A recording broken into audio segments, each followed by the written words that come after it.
Oo. Pipinik pa yan. Sige, bawasan mo pa. Bawasan mo pa. What's up guys?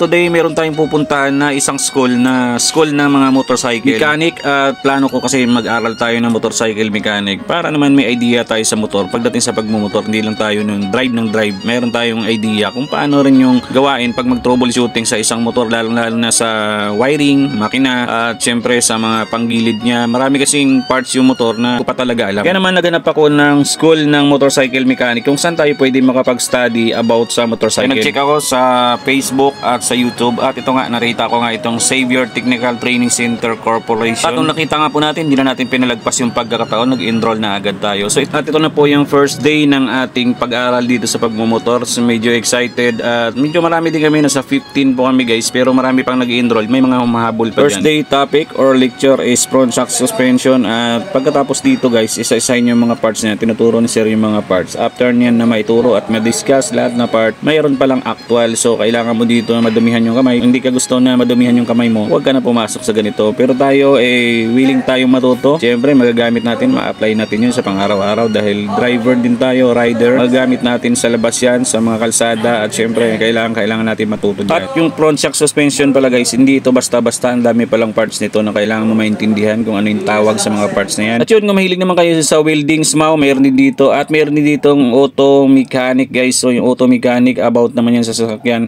Kung napapansin mo, nagbubuo din sila ng mga makina doon ng sasakyan. Kaya kung gusto mo madagdagan yung skill mo, pwede ka dito mag-aral dito sa Xavier at ang dami nilang course dyan. Pwede kayo mag-enroll dyan. Depende na rin sa gusto mong kurso, ano yung hilig mo talaga. So sundin mo dahil doon ka masaya. At tayo dito tayo sa motorcycle. At ito yung iba, nabaklas na namin yung shop. Tulong-tulong kami dyan. Ang ginagawa namin dyan, by group kami dyan kung ilan sa isang motor. Yung dito, actually tuturo at syempre kayo rin mismo yung talaga yung gagawa. So kung paano ma-remove yung seal, pagbaklas ng shock at pagkabit din, tamang oil at tawag niya sa iba, repack or suspension tuning. Yan, tinitira namin guys. Dito tayo sa kabila, nabaklas na namin, saka i-bleeding na lang kami ng langis.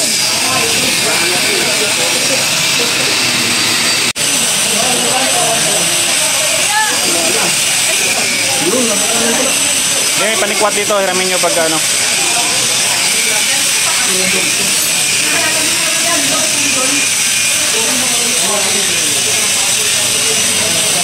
Yun, dali na. Tapos, release mo na yan, tanggal na yan. Yun, maraming proseso pero napakadali lang pala pag natutunan mo na. Baklasin nyo yung mga seal, then linisan. Pagtapos nyo po linisan, balik nyo yung mga oil seal na bago na, palit na po yung bago para malinis na lahat. Karamihan pala namin ginawa dyan guys is yung may mga tagas na. So, hindi ko siya na isa-isa kung paano yung proseso, pero sa sarili kong motor pagka ginawa ko, i-video natin at yan. At kung nakarating ka sa video na to, huwag mong kalimutan mag-like and share at pakitalo na rin sa ating page. Maraming salamat. God bless. Stay safe. Let's go!